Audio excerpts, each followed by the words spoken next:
Hello friends, good evening. कल हमने देखा था कि किसी फाइनाइट रिंग में एवरी नॉन जीरो एलिमेंट या तो यूनिट होगा या जीरो डिवाइजर होगा। अगर हम फाइनाइट ड्रॉप कर दें तो क्या होगा? Question is, if we drop finiteness then what? तो क्या होगा?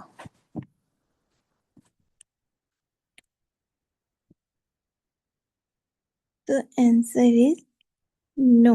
मतलब कि किसी इनफाइनाइट रिंग में जरूरी नहीं कि सारे एलिमेंट या तो यूनिट हो या जीरो डिवाइजर हो। अगर हम आर को जेड ले लें, टू बिलोंग कर रहा है जेड से, पर क्या टू मेरा यूनिट है? नहीं। Two is neither a unit nor a zero divisor.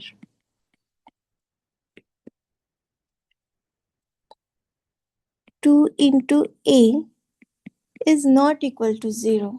अगर मेरा ए कोई non if A is not equal to zero, अगर मेरा ए कोई नॉन जीरो एलिमेंट है तो किस टू को किसी भी नॉन जीरो ए से मल्टीप्लाई करेंगे तो मेरे को कभी भी जीरो नहीं मिल सकता।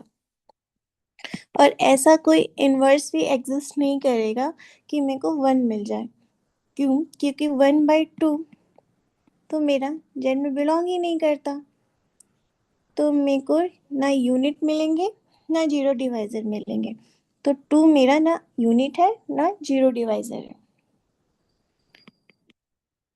सो इन infinite ring it is not necessary that every element is zero divisor और यूनिट। अब हम देखते हैं इंटीग्रल डोमेन क्या होता है। Integral domain,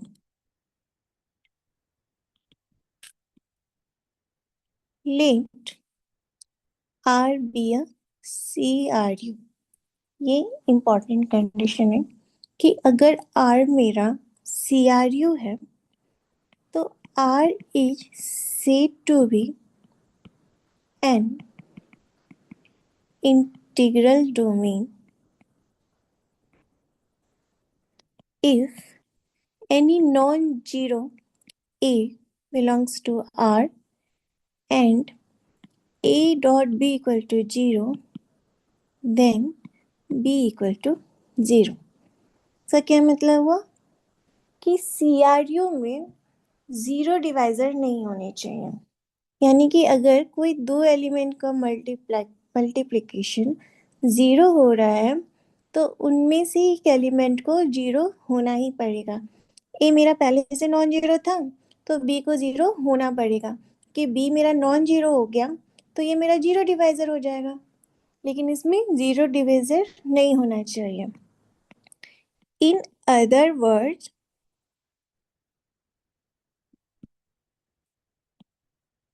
are has no zero divisor, कि आर के पास कोई जीरो डिवाइजर नहीं होना चाहिए। रिमार्क देखिए कि हमने पढ़ा था कल कि रिंग में, किसी भी ऑर्डिनरी रिंग में कैंसिलेशन लॉ होल्ड नहीं करता, लेकिन अगर मेरा रिंग इंटीग्रल डोमेन है तो वहां पे कैंसिलेशन लॉ होल्ड करेगा। Cancellation law holds in an integral domain.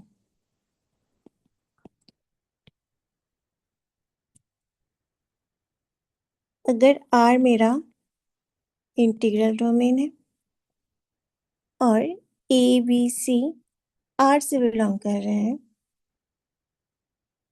और A मेरा क्या है, कोई नॉन जीरो एलिमेंट है R का, such that a b equal to a c, तो हम इसको ऐसे लिख सकते हैं ना, a b minus a c equal to zero, imply a common B minus c equal to zero.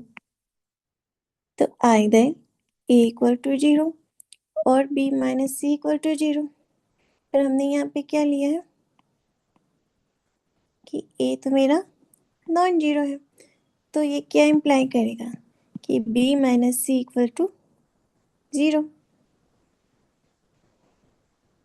So ये मेरा क्या हो गया, लेफ्ट कैंसिलेशन लॉ। क्योंकि हमने क्या लिया था, ए बी माइनस ए सी, तो हम इधर से ए और ए को कैंसिल कर सकते हैं लेफ्ट साइड से।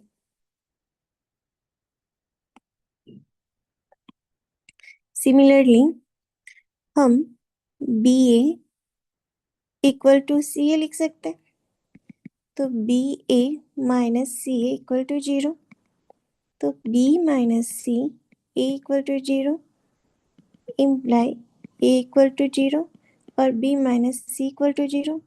ये तो नॉन जीरो है, तो b minus c equal to zero, तो b इक्वल टू सी।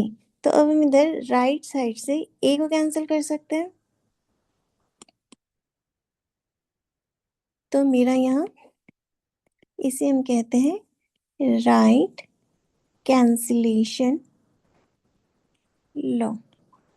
तो देखिए ये इंटीग्रल डोमेन था, तो यहाँ पर कैंसिलेशन लॉ होल्ड हो गया।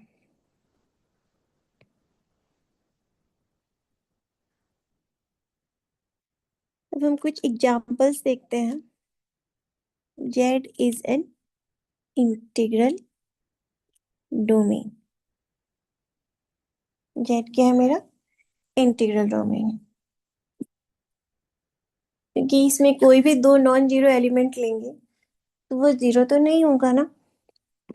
Second, Z P is an integral domain if and only if p is prime।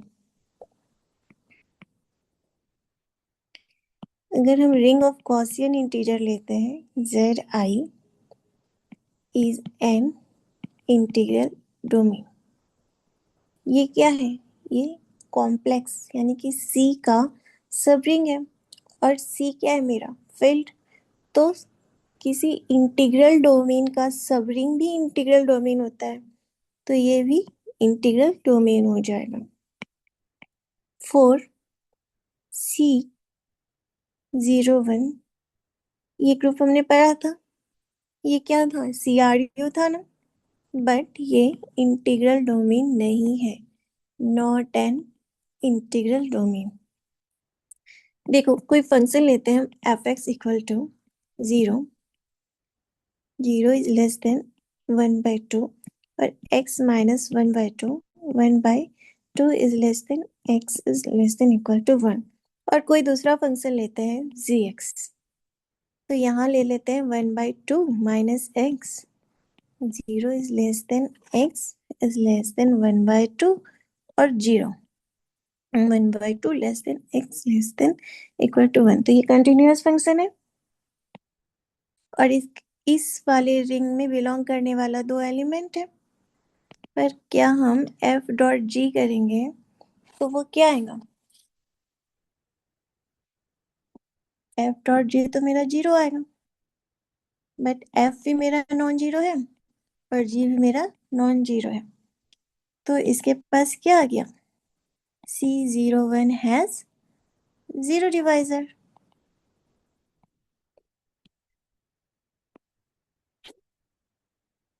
So C01 is not an ID.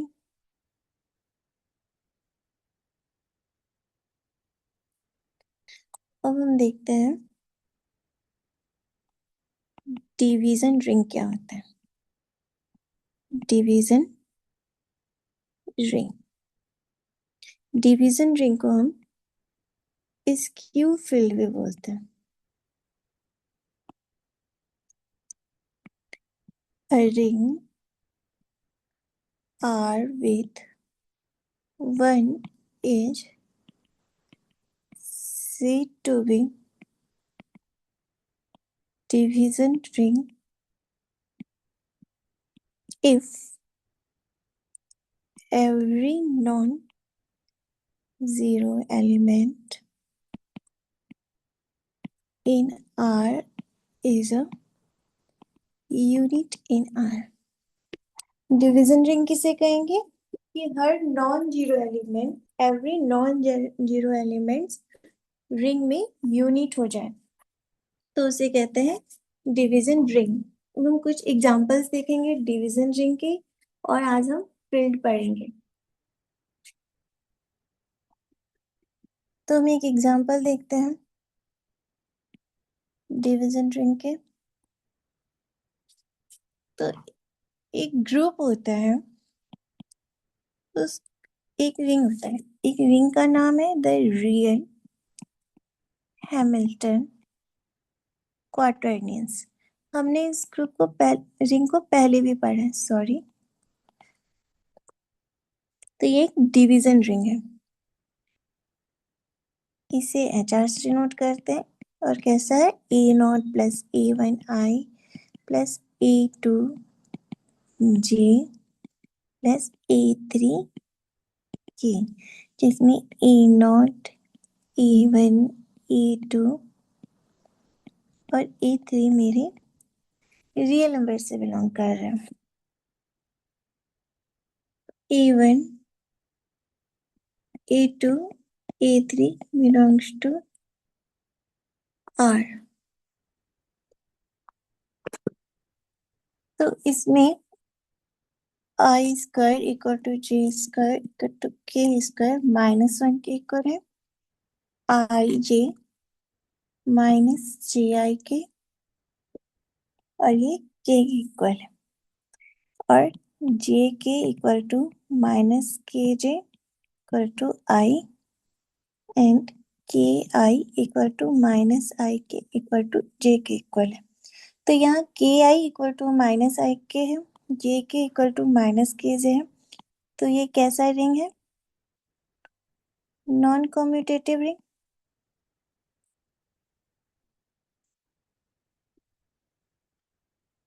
और देखो A1 E0 A1I plus A2J plus A3K का inverse A0 minus A1I minus A2J minus A3K by A0 square plus A1 square plus A2 square plus A3 square, ये inverse आ जाएगा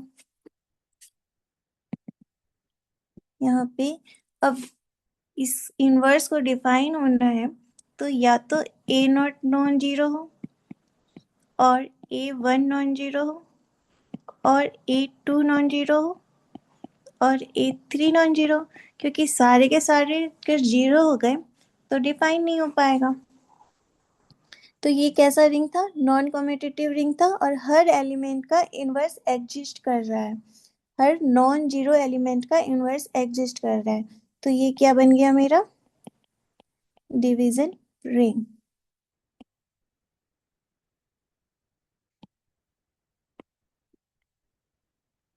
एक और example देखते हैं कि अगर मेरा R इक्वल टू, ये मैट्रिक्स है AB minus B bar A bar, A B complex number से आ रहा है तो ये भी क्या है मेरा? डिवीजन रिंग है, इज अ डिवीजन रिंग। और इसमें कैसा है? Addition, ordinary addition of matrix, और मल्टीप्लिकेशन कैसा है? Ordinary matrix multiplication. Let A equal to AB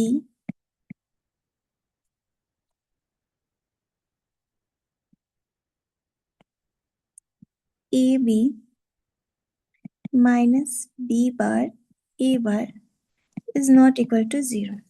अगर ये 0 मैट्रिक्स नहीं है तो इसका डिटर्मिनेंट क्या होगा?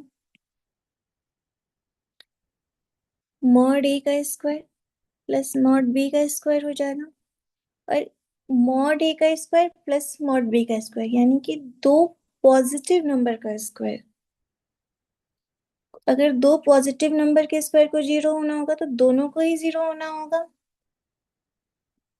तो ये नंबर कभी भी 0 नहीं हो सकता, तो ये हो गया non zero. And A inverse क्या आएगा? 1/मॉड ए का स्क्वायर प्लस मॉड बी का स्क्वायर। 2x2 मैट्रिक्स है, तो ये माइनस बी बी बार और ए, ये इसका इन्वर्स हो जाएगा। तो हर ए के लिए मेरे को ए इन्वर्स मिल रहा है, हर नॉन जीरो ए के लिए ए इन्वर्स मिल रहा है, तो ए इज अ यूनिट।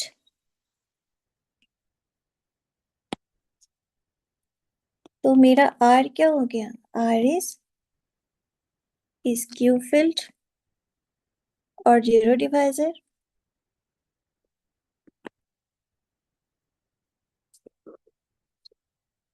तो हमने अब तक क्या पढ़ा?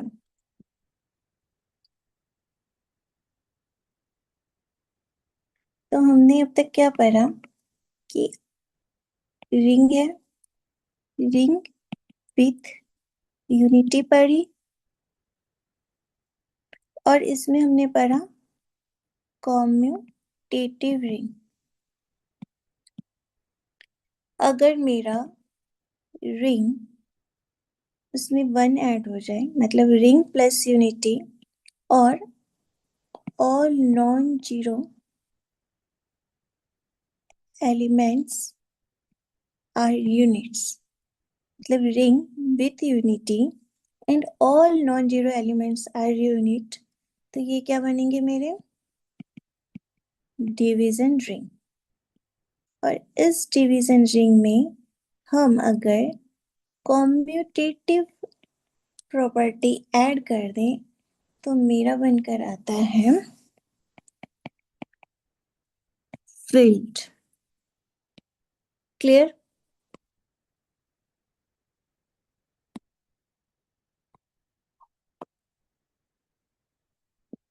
एक प्रॉपर्टी है, let R be a finite division ring, कि आर मेरा कोई फाइनाइट डिवीजन रिंग है जिसकी कार्डिनलिटी n है, cardinality n, then a to the power n equal to a for all a belongs to R। अगर मेरा if a equal to 0 then a to the power n equal to 0। Suppose a is not equal to 0, तो क्या होगा? क्योंकि ये क्या है? Division ring है और नॉन जीरो है, तो a मेरा यूनिट होगा। a is unit.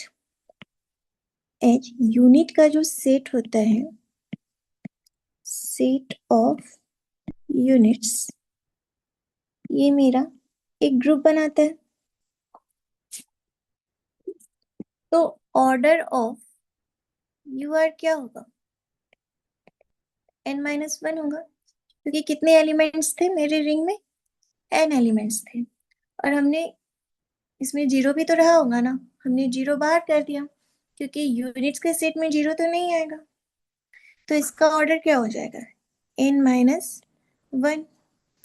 तो अगर ग्रुप का ऑर्डर n-1 है तो ग्रुप के किसी एलिमेंट का ऑर्डर n-1 करेंगे तो वो आइडेंटिटी बनेगा।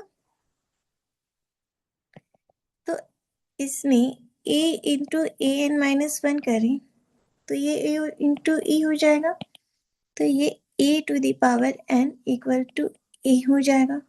तो अगर मेरा कोई फाइनाइट डिवीजन रिंग है ऑर्डर n का, तो a to the power n is equal to a होता है। Q field need not be commutative. हमने अभी देखा कि इस Q field में अगर कम्यूटेटिव प्रॉपर्टी ऐड हो जाए तो वो फील्ड बन जाते हैं. तो न्यू डेफिनेशन देखते हैं फील्ड की. लेट R 0 not equal to 1 be a CRU. अभी इस Q field में क्या था? ये नहीं था, CRU नहीं था इसके फील्ड. बाकी सारी प्रॉपर्टी सेम होगी इसमें. तो let R be a CRU and its every non-zero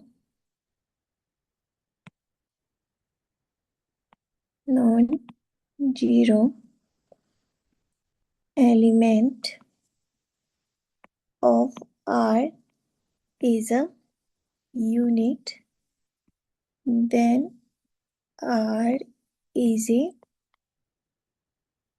field. ये हर नॉन जीरो एलिमेंट अगर यूनिट है और R मेरा कॉम्यूटेटिव भी है तो वो फील्ड बनाएगा.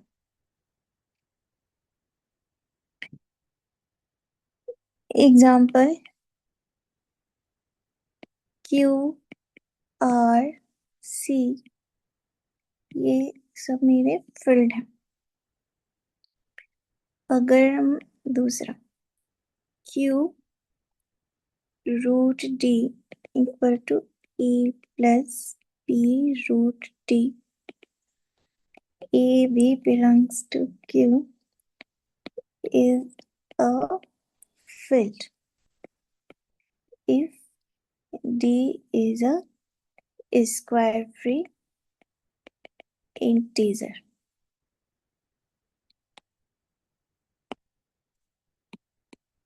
स्क्वायर फ्री इंटीजर क्या होता है?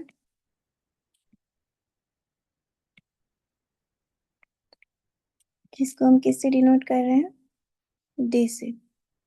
तो D is a square free integer. तो ऐसा नंबर जो किसी नंबर के स्क्वायर से डिविजिबल ना हो. Square free integer are those integer which are not divisible by square of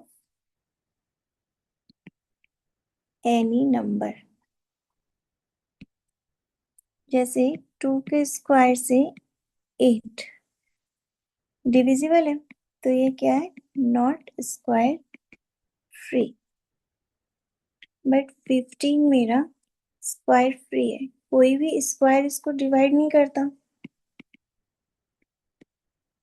but 18 मेरा स्क्वायर फ्री नहीं है.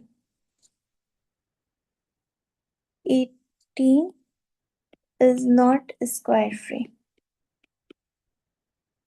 क्यों? क्योंकि 3 का स्क्वायर डिवाइड करता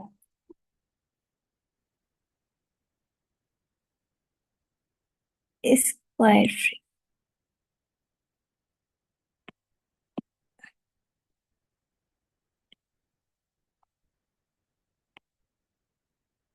ठीक, इसे बोलते हैं printing mistake. Z3i to A plus IB, इसमें इस टाइप के एलिमेंट्स होंगे. तो AB बिलोंग कर रहा है Z3 से, एरिया फील्ड. तो ZPI is a field if and only if. तो जब जब मतलब ZPI होगा वो फील्ड कब बनेगा? जब जब मेरा P कॉन्ग्रेंट होगा 3 mod 4 के और P मेरा कैसा होना चाहिए? प्राइम. तो ये वाले Z पी आईज तब फिल्ड होंगे जब मेरा पी 3 mod 4 के कॉन्ग्रेंट होगा। 4 every field is an integral domain, but इसका कन्वर्स ट्रू नहीं होता। कन्वर्स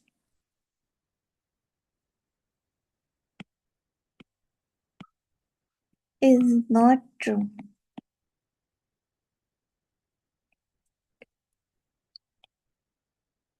जैसे काउंटर लो, Z is an integral domain,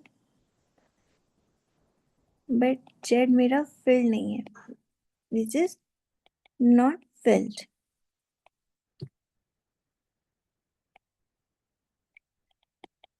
finite integral domain होगा तो वो filled होगा। Every finite integral domain is filled।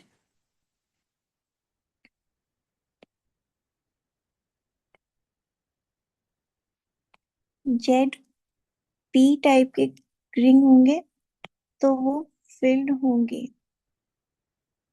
if and only if p is prime।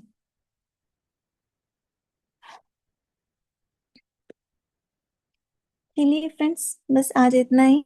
किसी को कुछ डाउट हो तो कमेंट सेक्शन में पूछ सकते हैं।